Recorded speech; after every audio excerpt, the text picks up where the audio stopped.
নমস্কার বন্ধুরা, তোমরা দেখছো টাইম লাইনে তারকা আরো একবার শুধুমাত্র চ্যানেল ভিশনে। আর আজকে আমি তোমাদের হোস্ট শৈলী, আর আজকে আমাদের সাথে টাইম লাইনে তারকার এই বিশেষ পর্বে যে রয়েছেন, তার নাম কি এখন বলবো? বলেই দিই, উনি একজন ব্যাংকার, দীর্ঘদিন ব্যাংকিং ইন্ডাস্ট্রির সাথে যুক্ত, নিতা বাসু। নমস্কার নিতা দি, তোমাকে আজকে আমাদের সেটে পেয়ে খুব ভালো লাগছে। আড্ডা দেবো, মজা তো করবো। আর কি শুনবো আজকে তোমার কাছ থেকে? আর তোর সাথে তো সারাক্ষণ মজা করেই কথা বলি। হ্যাঁ, আমরা দুজনে শুধু হাড় হো হো করবো, তার মধ্যেখানে যদি কিছু কথা টথা বলা যায় হ্যাঁ তো বলবো। ওইটা বলবো। আসলে কিন্তু আজকে পুরো পর্বটাই আড্ডার ছলে হবে। সুতরাং এই আড্ডা দেখতে দেখতে কিন্তু বেশ কিছু ইম্পর্টেন্ট কথাও থাকবে, আর সেগুলো নোট করতে হলে পর্বটাকে কিন্তু পুরো দেখতে হবে। তো নিতাদি, আজকে এসে কেমন লাগছে আগে বলো। আরে দুর্দান্ত এক্সাইটিং, মানে এটা আমার জীবনের এরকম ধরনের প্রথম অভিজ্ঞতা। প্রথম অভিজ্ঞতা তো জানিস তো সবসময় খুবই এক্সাইটিং হয়। তো আমি তো বাড়ির থেকে বেরোনোর আগে থেকে মোটামুটি আমার হাত পা কাঁপছে, হাতের তালুগুলো ঘামছে। তারপরে যখন চাঁদনি চক মেট্রো স্টেশনে এসে খুঁজছি চ্যানেল ভিশনের অফিসটা কোথায়, চ্যানেল ভিশনের অফিসটা কোথায়। তো তোকে ফোন করলাম, তুই বললি যে তুমি রাস্তার কাউকে জিজ্ঞেস করো। আমি ভাবছি যে আরে রাস্তার কাউকে জিজ্ঞেস করতে হবে, তাহলে খুব একটা চাপ নেই মনে হচ্ছে।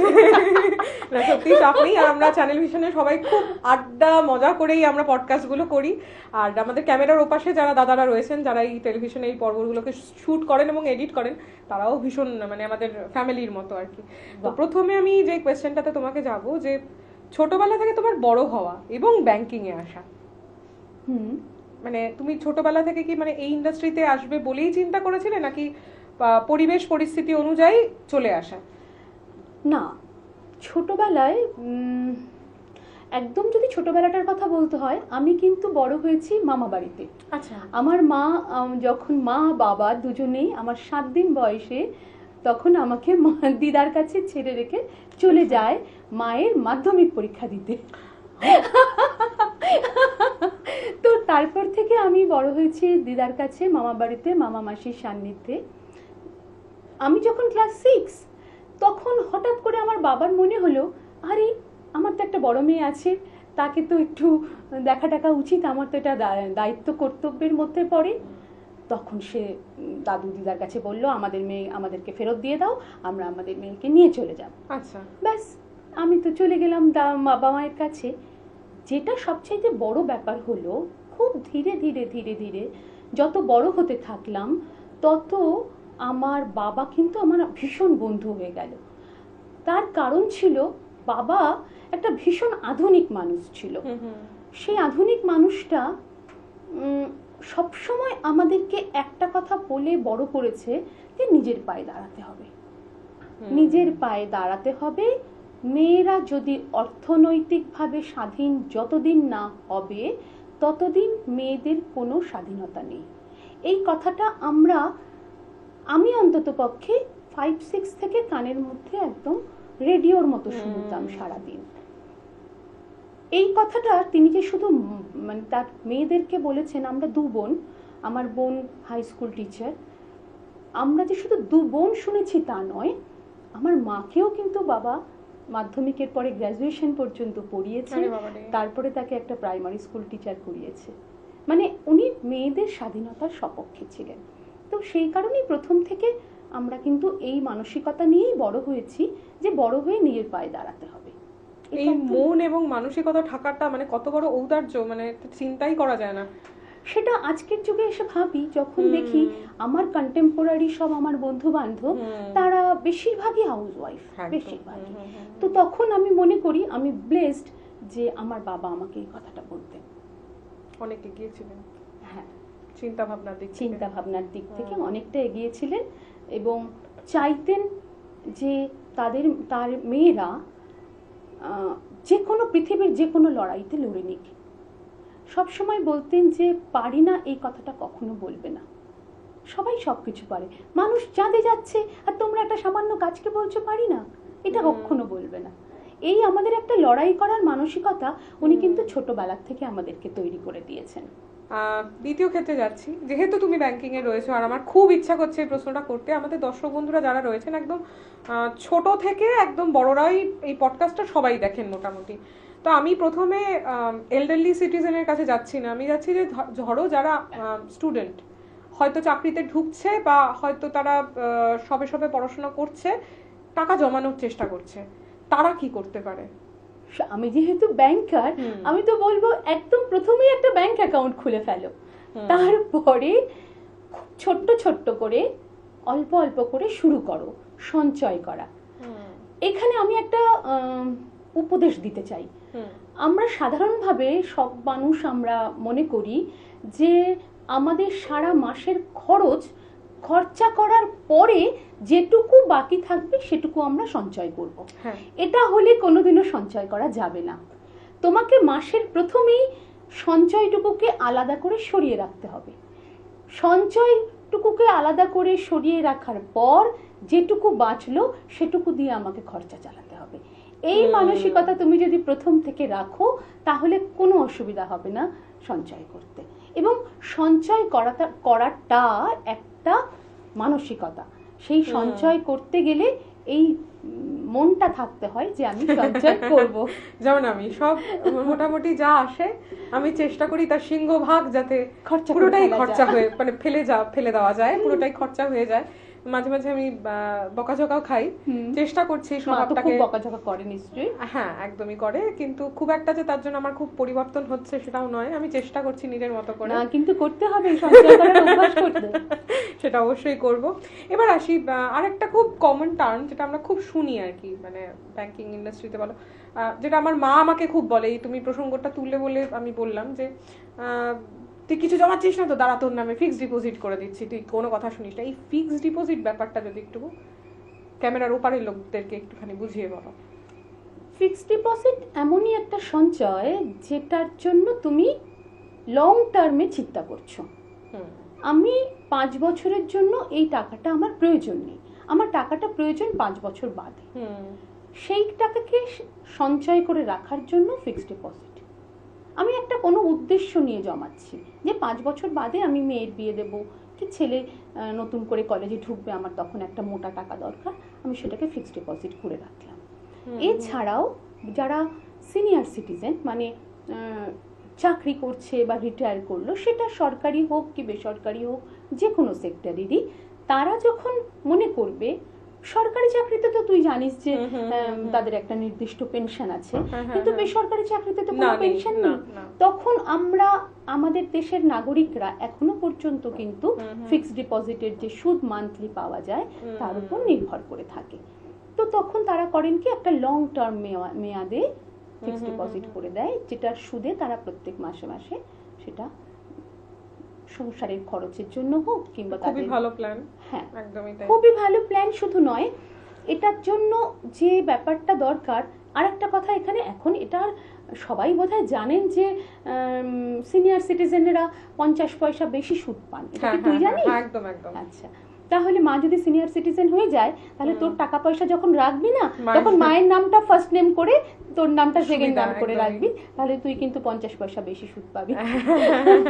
নিদাদির সাথে আমার একটা ছোট্ট মিল আছে, সেটা হচ্ছে আমার বাবা আবার ব্যাংকার ছিলেন।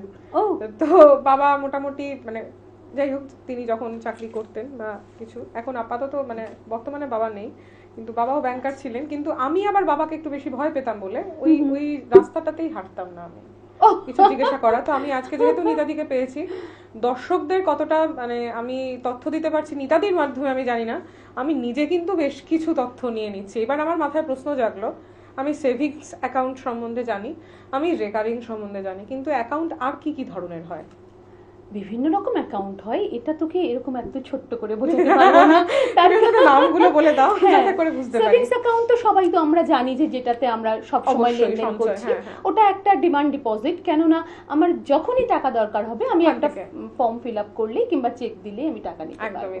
আর রেকারিং ডিপোজিট কিংবা ফিক্সড ডিপোজিটের একটা নির্দিষ্ট মেয়াদ থাকে, মেয়াদের পরে আমরা টাকাটা তুলতে পারি, মেয়াদের আগেও টাকাটা তুলতে পারি, কিন্তু তার জন্য ব্যাংক কিছু পেনাল্টি কেটে নেয়। ব্যাংকেও তো রোজগার করতে হবে। একদমই তাই। ব্যাংকের কথা বললে চলবে? হ্যাঁ, একদম পারফেক্ট ব্যাংকারের মতো কথা। এছাড়া ব্যাংকের যেটা খুব বড় এবং যেটা সবচাইতে ইম্পর্ট্যান্ট কাজ, সেটা হচ্ছে লোন দেওয়া, অ্যাডভান্স। অ্যাডভান্সটা হচ্ছে যে কোনো ব্যাংকের একটা পিলার। তার কারণ কি, ব্যাংক তো তোরা যখন টাকা রাখছিস, আমাদেরকে সুদ দিতে হচ্ছে, তো হ্যাঁ, তাহলে এবার সেই সুদটা আমি রোজগার করবো কোথা থেকে? অবশ্যই সেই সুদটা রোজগার করবো তোকে লোন দিয়ে। তুই ব্যাংকে এলেই বলবে, এই শৈলী লোনটা তোর চ্যানেলটাকে একটু বড় কর, আমি তোকে এতটা টাকা লোন দিয়ে দিচ্ছি, চ্যানেলটাকে বড় কর, তারপরে আমাদের আস্তে আস্তে শোধ করে। ব্যাংক একা কেন আমাদেরকে সুদ দেবে, আমাদেরকেও তো সুদ দিতে হবে, তাই দুপাক্ষিক রাস্তাটাই খোলা রইল আর কি। বেশ মজার এপিসোড যাচ্ছে, কিন্তু আশা করি এই এপিসোডটা কিন্তু আমি সবার কাছ থেকে শেয়ার চাই, কারণ মজার ছলেও যে ব্যাংকিং সম্বন্ধে বেশ কিছু ফান্ডামেন্টাল কথা জানা যায় এই এপিসোডটা দেখলে বোঝা যাবে। আচ্ছা, এরপরে যে প্রশ্নটাতে আমি খালি প্রশ্নই করে যাচ্ছি।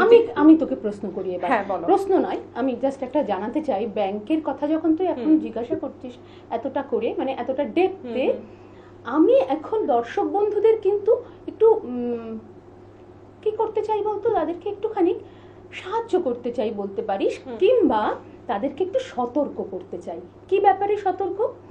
এখন তুই জানিস বোধহয় ভীষণ ভাবে ফ্রডুলেন্ট মেসেজ, ফ্রডুলেন্ট কল ভয়ঙ্কর রকম ভাবে বেড়ে গেছে। আর যারা নতুন প্রজন্মের ছেলে মেয়েরা, তারা তো এটা সম্পর্কে ভীষণ ভাবে ওয়াকিবহাল। তুই তো অনেক প্রশ্ন করলি ব্যাংক নিয়ে, তোকে অনেক কথা জানিয়েও দিলাম, কিন্তু আমার মনে হয় এখানে আমার ব্যাংকার হিসেবে একটা দায়িত্ব আছে। সেটা দায়িত্বটা কি বলতো?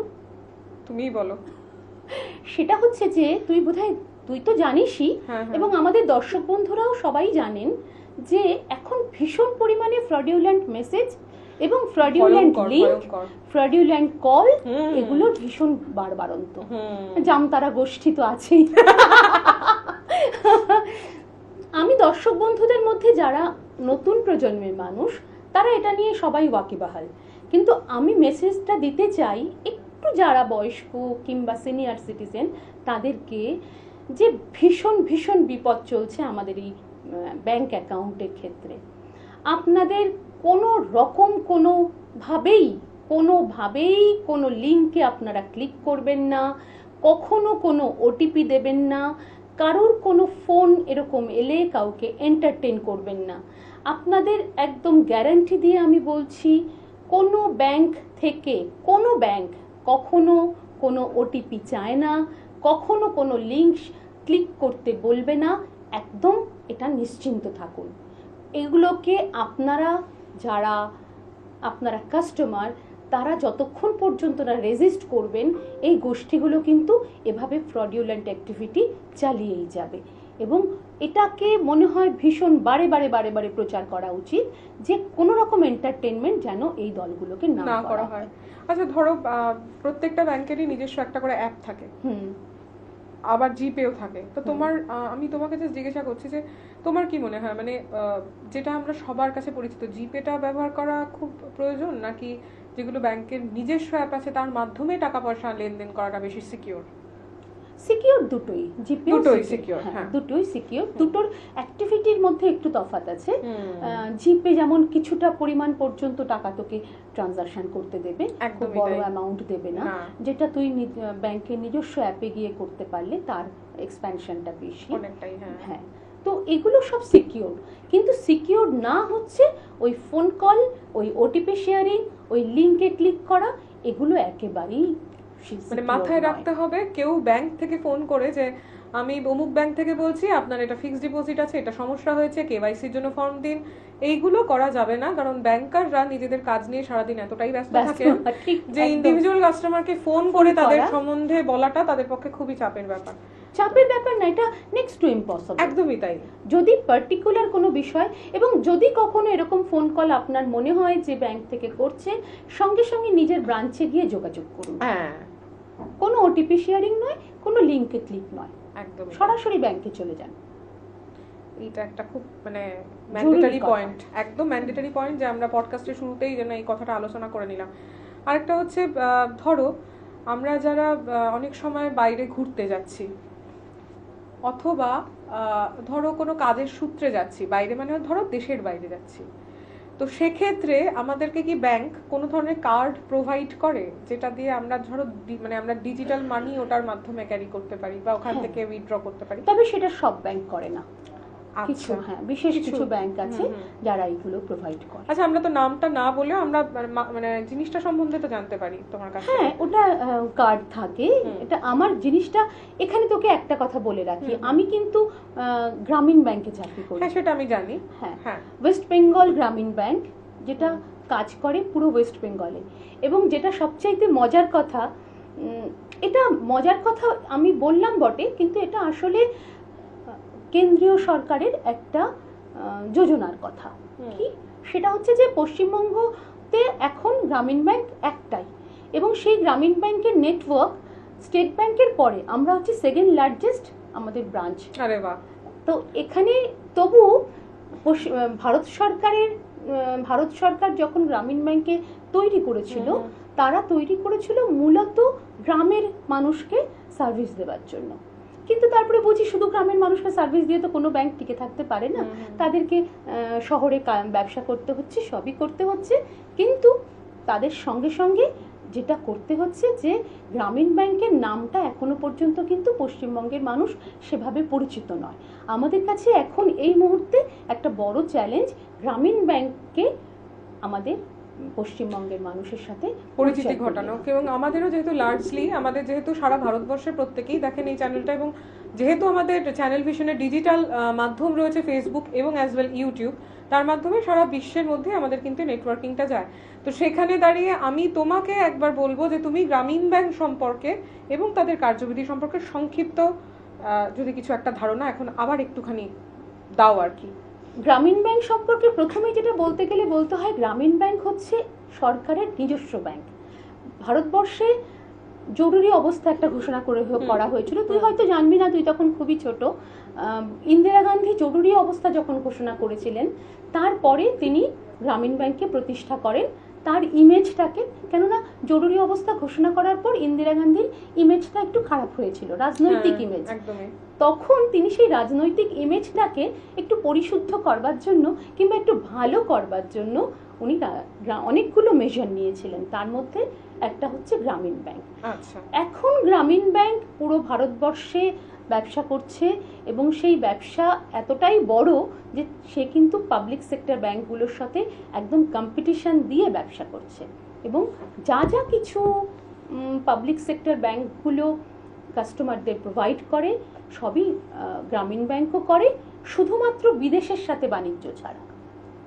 বিদেশের সাথে বাণিজ্য ছাড়া দেশের মধ্যে যা যা একটা পাবলিক সেক্টর ব্যাংক প্রোভাইড করে কাস্টমারদের, সবই করে হচ্ছে গ্রামীণ ব্যাংক। এবার ধরো আমি আরেকটা আলোচনায় আসি। আমি মানে নিতাদিকে পেয়েছি আজকে এই এপিসোডেই আমার সব কটা প্রশ্নের আনসার জানতে হবে। যদিও আবারও বলে রাখি, এটা হয়তো ব্যাংকিং পর্ব নিয়ে নিতাদির সাথে আমাদের হয়তো প্রথম পর্বের আমাদের ইন্টারভিউ। পরবর্তীকালে আমরা নিতাদিকে আবারও পাবো। কিন্তু যেই প্রশ্নটা আমি করব, ধরো যারা সিনিয়র সিটিজেন তারা দুজনেই বাড়িতে রয়েছেন একা, ঠিক আছে, বা ধরো সিনিয়র সিটিজেন ছেলে মেয়েদের সাথেই বাড়িতে রয়েছে। সিনিয়র সিটিজেন যখন ব্যাংকিং করবেন তারা তো অত্যাধুনিক এই অ্যাপগুলো সম্পর্কে খুব একটা জানেন না, ঠিক আছে, তো তাদের ক্ষেত্রে কি কি সতর্কতা আমি মানে অবলম্বন করব? তাদের ক্ষেত্রে যেটা আমি প্রথমেই বললাম, এই যে লিংক শেয়ার করা, ফোন কলগুলো, হ্যাঁ, এগুলো একেবারে না মানে না বলে দিতে হবে। আচ্ছা, গ্রামীণ ব্যাংক কি সিনিয়র সিটিজেনকে কোনো বিশেষ সুযোগ সুবিধা দেয়? হ্যাঁ, সিনিয়র সিটিজেনদের জন্য বিশেষ সুযোগ সুবিধা আছে। এবং যেটা সবচাইতে বড় সুযোগ সুবিধা হচ্ছে যে গ্রামীণ ব্যাংক যেহেতু মূলত শুরু করেছিল গ্রাম দিয়ে কাজ করা, এখনকার অবস্থায় নয়, শুরু করেছিল, আমাদের পরিবেশটা এখনো পর্যন্ত অনেকটা কাস্টমার ফ্রেন্ডলি। আমরা এখনো কাস্টমারদের সাথে গল্প করি, তাদেরকে এন্টারটেইন করি, তাদের বয়স্ক লোকেরা আসলে তাদের সাথে রীতিমতো গল্প করি, তারা পছন্দ করে গ্রামীণ ব্যাংকে আসতে। বাহ, এইবার এই প্রসঙ্গ, এত প্রশ্ন উত্তর ভীষণ ভালো লাগছে নিতাদির সাথে। কিন্তু এবার কিন্তু আমাদের শুরু হবে আমাদের টাইম লাইনে তারকা সেগমেন্টের একটা খুব চটপট মজাদার সেগমেন্ট। তার জন্য আমরা এখন ডেকে নেব আমাদের আরেকজন হোস্টকে দেব জানিয়ে দে। দর্শক বন্ধুরা, এবার আমরা চলে আসছি টাইমলাইনে তারকার একটা মজার সেগমেন্ট। আর এই মজার সেগমেন্টটা দর্শকরা কিন্তু খুব পছন্দ করে। পাহাড় না সমুদ্র? পাহাড় পাহাড় পাহাড়, সব সময় পাহাড়। Same to you. আচ্ছা, ধরো তোমার অবসর সময় বই পড়তে ভালো লাগে না ঘুমোতে ভালো লাগে? একটু যখন অল্প বয়স ছিল তখন বই পড়তে ভালোবাসতাম, এখন একটু ঘুমোতে ভালো লাগে। এটা বুড়ো হওয়ার লক্ষণ। হ্যাঁ, কিন্তু আমি বই পড়ে রিল্যাক্স করি। আমি যখন ভীষণ টেনশনে থাকি কিংবা কাজ নিয়ে বার্ডেন্ড, একদম ওভার বার্ডেন, আমাকে সেই সময় বই খুব সাহায্য করে। রিল্যাক্সড হয়ে যাও। আচ্ছা, সিনেমা না নাটক? নাটক, নাটক, একেবারেই নাটক। এখনকার দিনে আমি জিজ্ঞেস করছি, এখনকার দিনে মানে যারা নায়ক বা নায়িকা তারা তোমাকে বেশি আকৃষ্ট করে না পুরনো দিনে আমাদের সময়ে যারা ছিলেন? এটা দুটোই। নতুন ছেলে মেয়েদেরও আমি ভীষণ পছন্দ করি, আর পুরোনো দিনের মহারথীরা তো ছিলেন, তারা তো আছেন, থাকবেন, সারা জীবন থাকবেন, কিন্তু নতুন ছেলে মেয়েকেও আমার ভীষণ ভালো লাগে। আচ্ছা বলো তো, আচ্ছা তোমাকে যদি জিজ্ঞেস করি উত্তম কুমার না সৌমিত্র? দুজনই। দুজনের আবেদন দুরকম। আমি কাউকে মানে আলাদা করে বেশি মার্কস দিতে পারবে না। অপর্ণা সেন না সুচিত্রা সেন? দুজনেই। দুজনের আবেদন দুরকম। কি মুশকিল কথা। অপর্ণা সেনের মেম সাহেব দেখে আমি পাগল হয়ে গেছিলাম ছোটবেলায়, আবার সুচিত্রা সেনের সপ্তপদী দেখে। কাকে কোথায় আলাদা করবো বলুন তো? আর কি তোমাকে প্রশ্ন করা যায়? যাই বলছি তাই তুমি আমার আর তোমার মানে ভীষণ মিলে যাচ্ছে। বাহ, এটা তো এরকম কিন্তু হয় না। পডকাস্টে তো সাধারণত অ্যাটাকিং একটা মনোভাব থাকে, যে কতটা অ্যাটাক করা যাবে আর সে কিভাবে ডিফেন্ড করবে। আচ্ছা, আবৃত্তি না শ্রুতি নাটক? আবৃত্তি একটা জায়গায়, শ্রুতি নাটক আরেকটা জায়গায়। আবৃত্তি ছোটবেলায় করেছি কবিতাটাকে বুঝতে, আমি আবৃত্তি শুনে একটা কবিতাটাকে অনেক ভালোভাবে বুঝতে পারতাম, সেই জন্য আবৃত্তি করতে ভালো লাগতো। আবার শ্রুতি নাটক, সেটাও খুব মজাদার। অফিস ফাংশনে সবসময় শ্রুতি নাটক করতাম, এটাও একটা মজাদার ব্যাপার। আচ্ছা, তোমার বেঙ্গলি ফুড না আন্তর্জাতিক খাবার, কোনটা প্রেফারেবল? আবার দুটোই। আমি বোধহয় একটু বেশি ডিফেন্সিভ উত্তর দিচ্ছি নাকি? না, ঠিক আছে। আমি প্রথমে বাঙালি, তারপরে আন্তর্জাতিক। বাঙালি খাবারও আমার যেমন প্রিয়, আলু সেদ্ধ, মসুর ডাল সেদ্ধ ভাত, ঠিক তেমনই আবার সুশি।